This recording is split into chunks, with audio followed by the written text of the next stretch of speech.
밤펫뚜안 주한 베트남 대사관 투자관님의 발표를 진행하도록 하겠습니다. 박수로 모시도록 하겠습니다.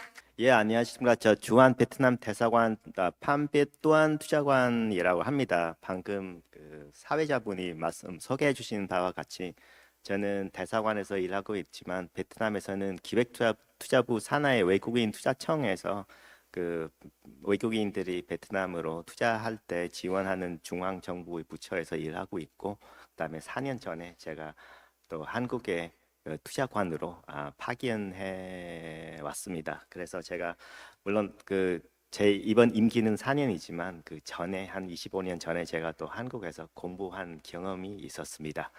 예, 여러분 또 이렇게 만나게 뵙게 된 것을 다시 한번 감사하고요. 또 물론 저희 베트남에서는 점심 먹고 나서 또 낮잠의 시간이 있습니다. 물론 한국은 없지만 그래도 여러분도 또 이게 풍성한 그 식사하시고 좀 졸리지 않을까 생각하는데, 또 저희 워낙 그 원장님께서 조상현 원장님께서 너무 재밌는 그 생동감 있는 발표를 해주시면서 다들 이렇게 또 졸리지 않는 것 같다고 생각하고, 그리고 시간 관계상 제가 한 25분 정도 물론 준비한 내용으로는 그 조상현 그 원장님하고 약간 겹치는 부분이 있지만 또 다른 시각으로 제가 또 여러분께 또 베트남에 관련해서 또 말씀드리도록 하겠습니다.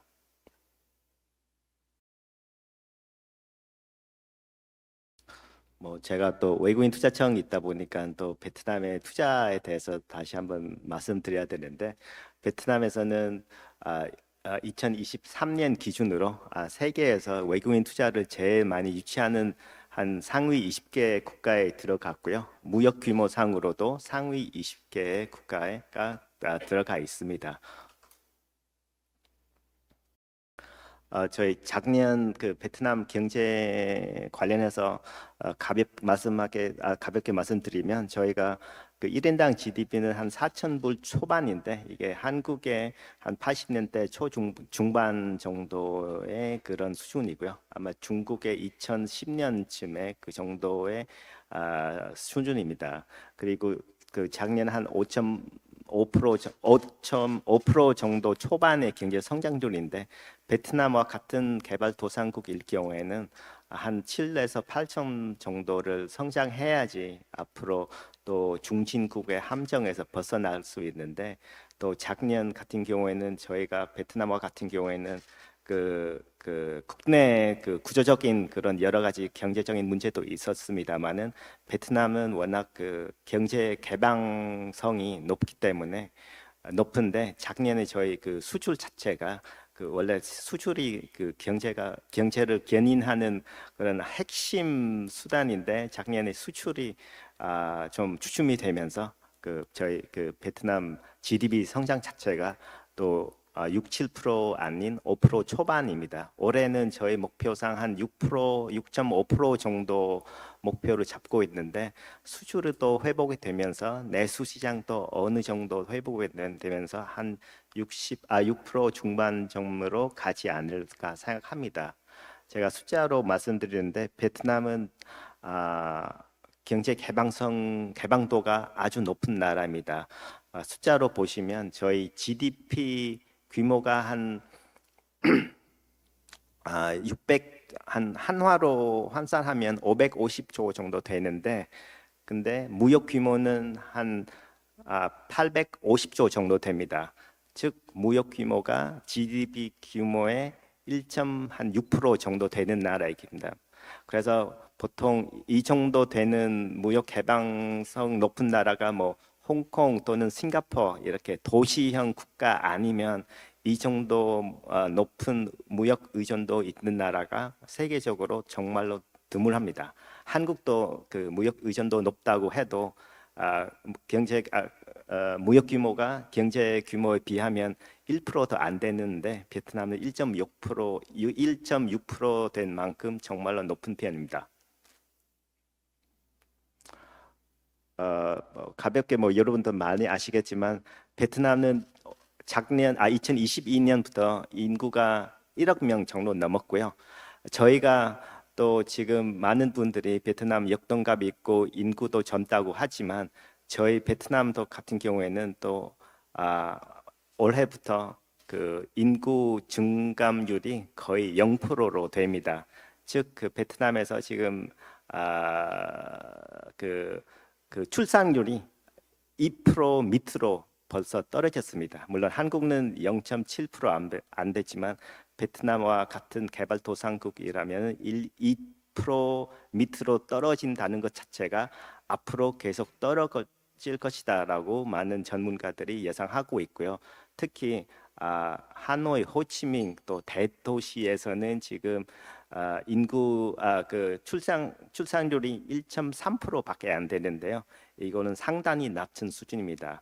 물론 시자가 있겠지만 한 베트남 같은 경우는 한 2030년 중반부터 급격하게 고령화 사회에 진입할 것이다라고 베트남 정부에서나 외국인 전문가 또 국제기구에서 그렇게 판단하고 있습니다.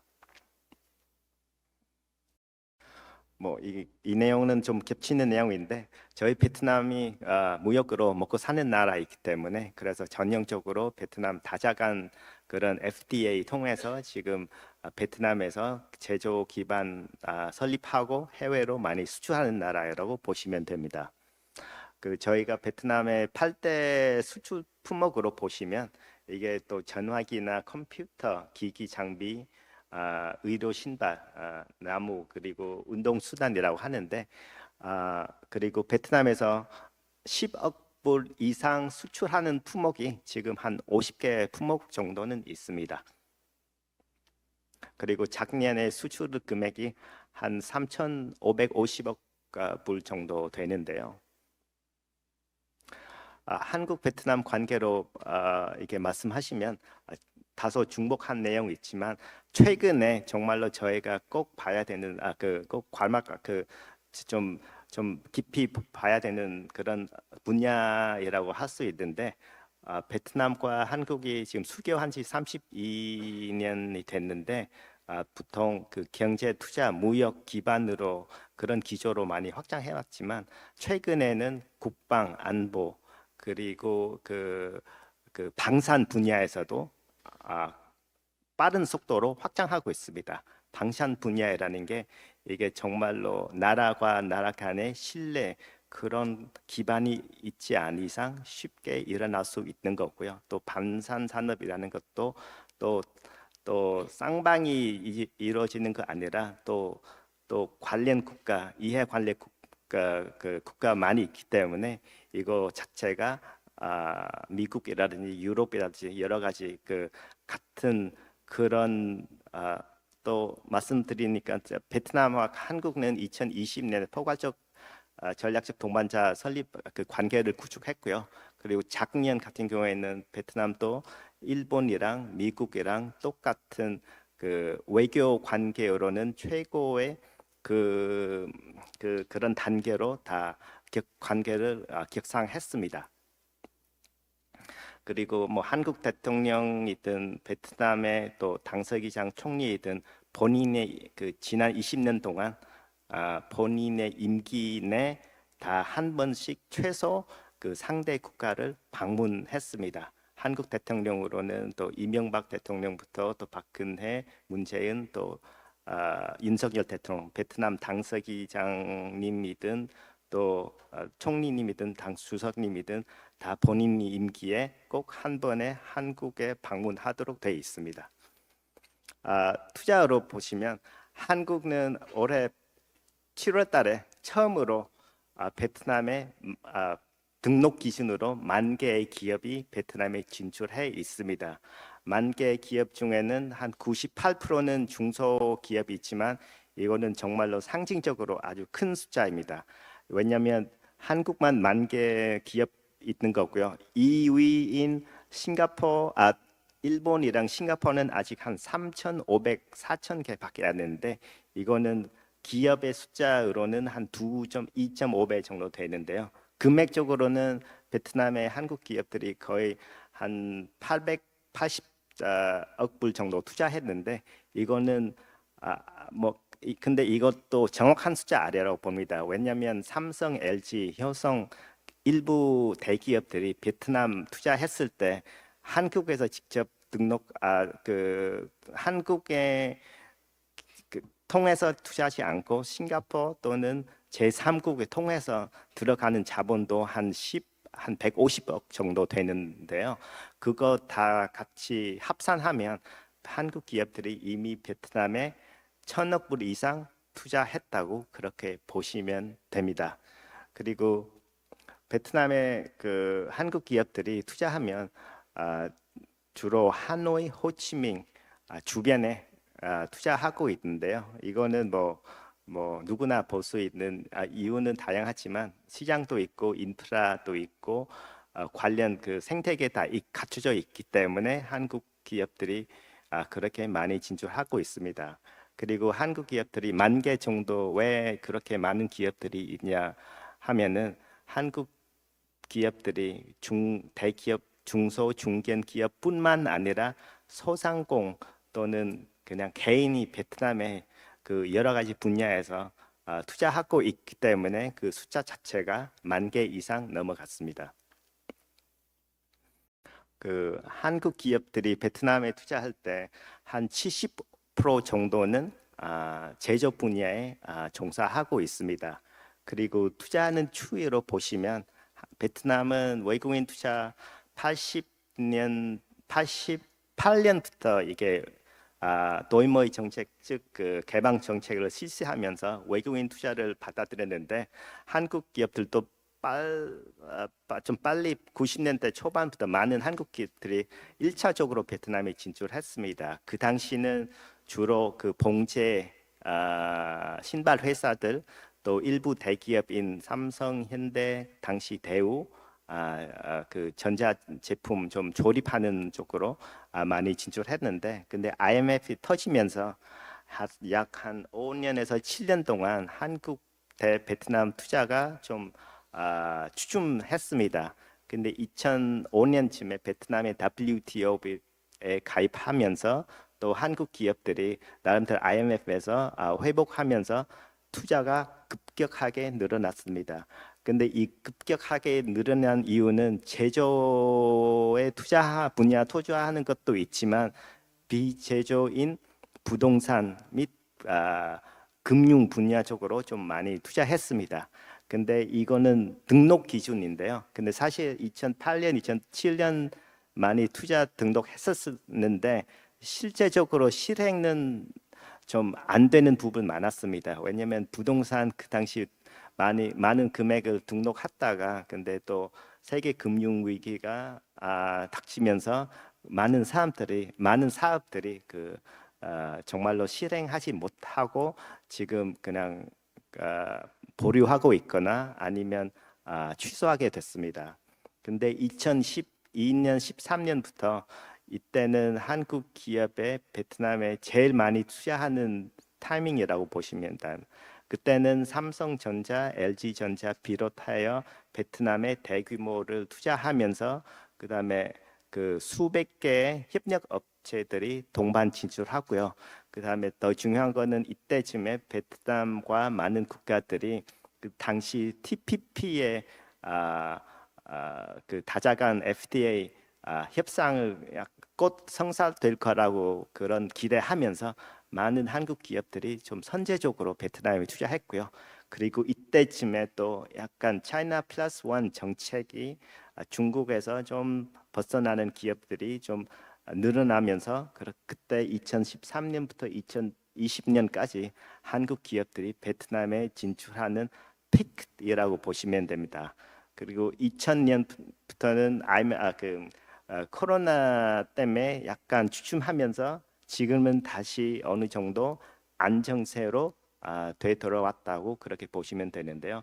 한국 기업들이 1년에 베트남에 많으면은 한 100억 불 정도 그리고 적으면 한 50억 불. 그래서 앞으로도 제 생각으로는 저희가 예상한 바로는 매년 한 50에서 70억 정도를 투자할 것이라고 저희가 그렇게 생각하고 있습니다. 이게 한국 기업들이 베트남에 투자했을 때 이렇게 그 분포 하나의 그 그래프를 제가 지금 작성했는데 90년 초반, 중반, 2000년 중반까지만 해도 한국 기업들이 그 주로 봉제 신발 기업들이 베트남에 견인했었을 때 주로 호치민 그 남부 지역으로 많이 투자했는데 근데 2010년 들어오면서 삼성, LG가 베트남 북부에 투자하면서 상황이 급격하게 반전했습니다. 그래서 지금 신규 투자 금액으로 보시면 한 60%는 베트남 한국 기업들이 북부에 집중하고 있고 한 30%는 남부에 집중하고 나머지 한 10%는 베트남의 중부에 들어갑니다.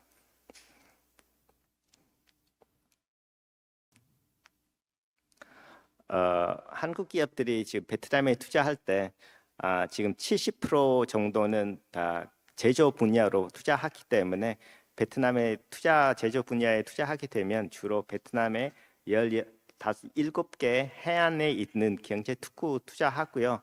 그다음에 베트남에서도 한 300개 정도의 일반 산업 단지가 전국에 분포되어 있는데 거의 모든 자본은 그 베트남의 경제 특구 또는 산업 단지에 들어갑니다. 초장기에는 산업 단지 외에 또 많이 투자하셨는데 근데 지금 산업 단지 외에 투자하게 되면 토지 수용부터 인프라 설치까지 다 기업주가 해야 되는 상황이기 때문에 최근 한 15년 전부터는 기업들이 좀 더 많은 돈을 지불하더라도 그냥 산업 단지에 들어가서 입주하고 공장 짓고 사업 운영하게 되면 훨씬 더 많은 편의가 있다고 생각하고 그렇게 선호하고 있습니다. 이게 베트남의 전자 산업의 그런 클러스터라고 보시는데 사진상으로 보시면 투자의 그 투자는 거의 북부로에 많이 집중하고 있습니다. 이거는 한국 기업뿐만 아니라 중화권 기업들이든 미국이든 유럽 기업이든 한 60, 70%는 북부에 집중하고 있는데 이유는 간단하죠. 물론 기본 인프라 어느 정도 돼 있고 생태계 어느 정도 있지만 근데 왜 그런 거 있냐면은 이 북부에 또 하나의 그 남부에서 그 지리적으로 가질 수 없는 장점은 북부는 중국 광동 성이랑 그 육로, 철도, 해상, 항공편 다 직접 연결돼 있기 때문에 그래서 아직까지는 베트남 투자하면 중국의 소재 부품 많이 소싱하고 있는 상황이기 때문에 이거는 절대적인 장점이라고 생각하시면 되고요. 그리고 이런 장점을 활용하고 그리고 기업 입장에서도 이런 장점을 뭐 잘 파악하고 투자 선택하면 북부로 많이 선택하고 있습니다.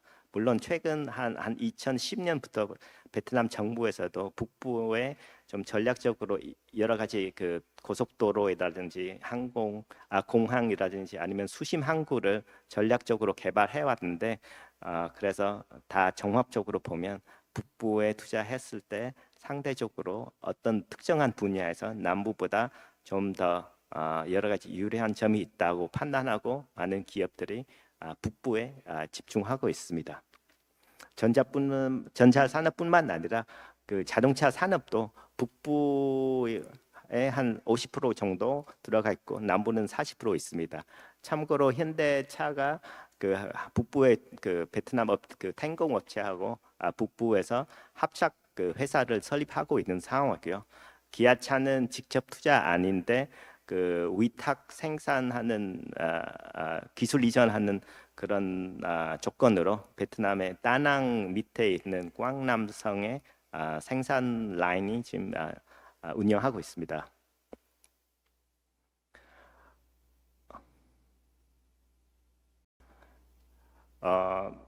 이거는 좀 다른 시각으로 제가 여러분께 좀 설명드리고자 하는데 기업들이 베트남에 많이 투자하면서 베트남의 GDP의 한 20% 정도를 올해 말까지는 아마 22% 정도를 기여합니다. 이건 한국에 비하면 한국의 FDI 기업들이 제가 알기로는 한 10% 초반인데요. 한국보다 한 2배 정도 됩니다. 그리고 베트남의 국내 총 투자액의 한 13% 정도 한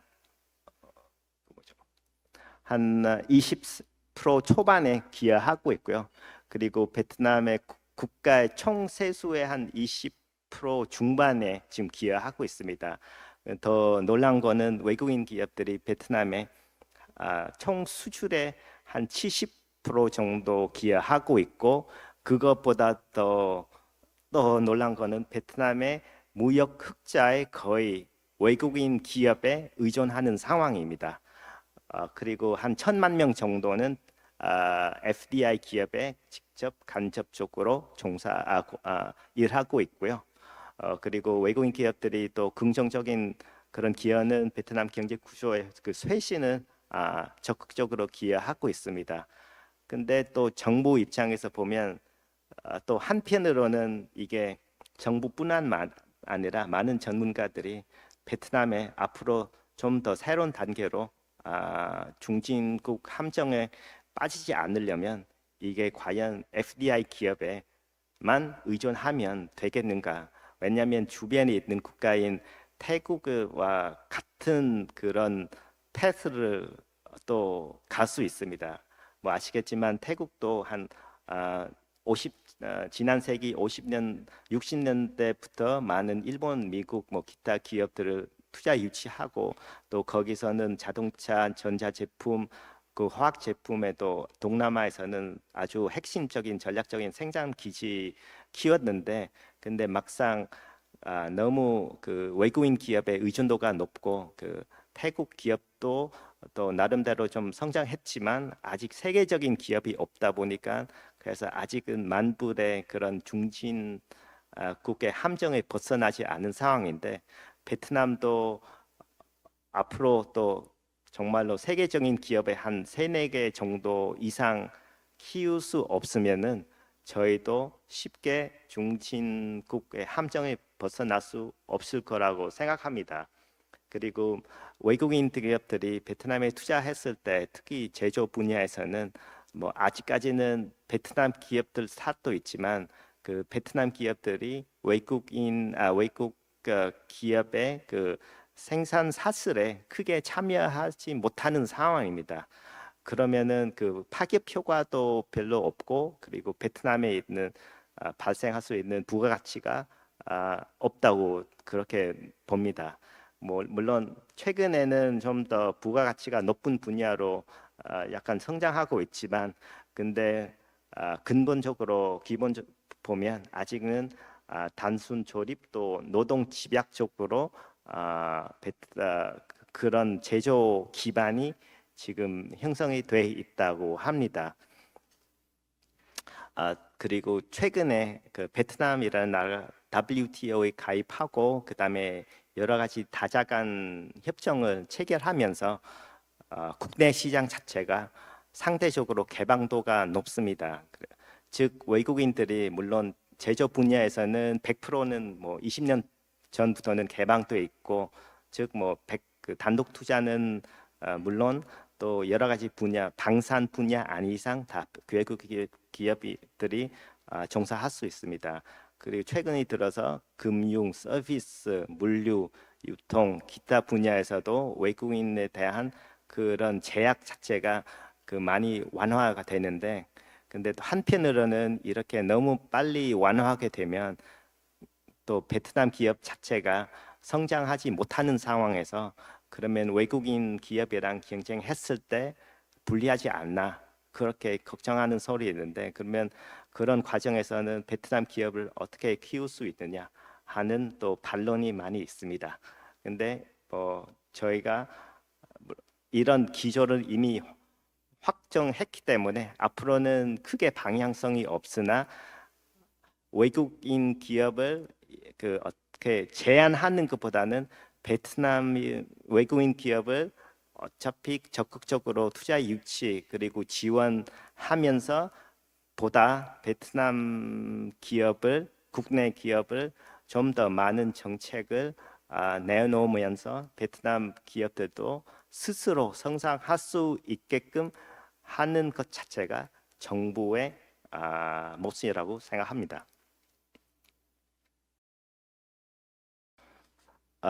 최근에 투자 동향으로 보면 2020년부터 한국 투자 자체가 약간 주춤이 되면서 근데 그 대신에 중국 즉 중화권 국가들이 베트남에 대한 투자가 급격하게 늘어났습니다. 물론 그 또 미중 분쟁도 있고 그런 것도 있지만 중국 또 기업들이 어느 정도 성장이 되면서 해외로 나가려면 또 해외에 있던 생산 기지도 지금 구축해야 되는 상황이고 생산 기지를 구축하는데 물론 유럽, 미국도 있지만 아시아에서는 아마 크게는 세 개 나라, 네 개 나라는 보고 있는데 베트남, 인도네시아, 태국이랑 인도입니다.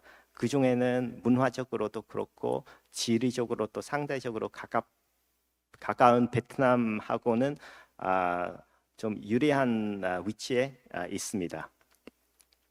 그리고 중국 기업뿐만 아니라 미국 또는 유럽 기업들이 물론 직접 생산 기지 없으나 OEM 아니면 ODM으로 또 뭐 아시겠지만 세계적으로는 OEM, ODM 기업들이 주로 중국 또는 대만 기업들이 강하기 때문에 또 모 회사인 뭐 미국에 또 유럽에 있는 회사들의 어느 정도 방향성을 잡아주면서 베트남 쪽으로 좀 많이 진출하는 쪽으로 OEM, ODM 업체들이 많이 진출하고 있습니다.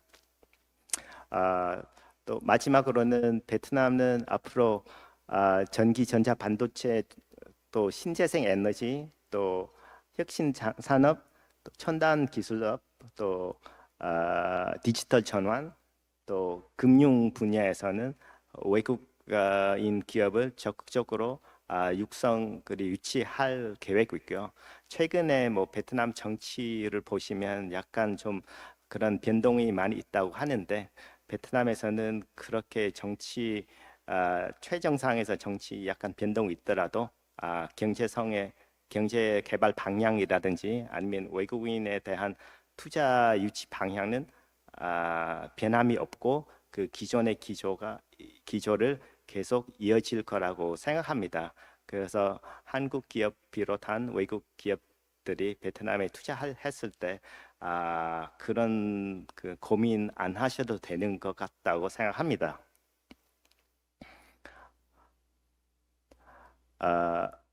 마지막으로 제가 좀 말씀드리고자 하는 것은 여러분 잘 아시는지 모르겠지만 최근에 그 글로벌 최저 한세라는 문제가 있는데 글로벌 최저 한세라는 것 자체가 그 많은 개발도상국에서 여러 가지 좀 낮은 그 법인세율을 내세우면서 이렇게 투자 유치를 했는데 이거는 선진국에서는 좀 이게 좀 방어하려고 그런 제도를 2023-4년에 같이 적용합시다 하는데 그래서 베트남에 원래 그 외국인 기업들이 베트남에 투자 유치하려고 여러 가지 법인세 인센티브 위주로 많이 제공했었는데 글로벌 최저 한세 제도 때문에 앞으로 저희가 그 인센티브 제도 자체가 그런 세제 베이스 인센티브보다는 현금성 인센티브로 지금 관련한 여러 가지 제도를 수립하고 있고 아마 올해 말쯤에 발표를 내놓을 것입니다.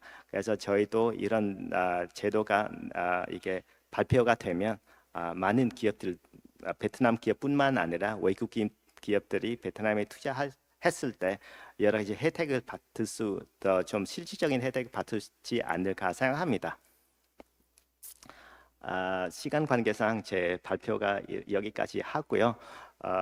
제가 또 한국에 앞으로 2년 더 여기 주재원으로 있을 테니까 여러분들이 또 베트남 경제 투자뿐만 아니라 베트남에 또 관심 있으시는 사항 있으시면 언제든지 저한테 연락하여 주시면 제가 또 적극적으로 아는 만큼 지원하고 도와드리고 또 필요하면 베트남에 연결드리도록 하겠습니다.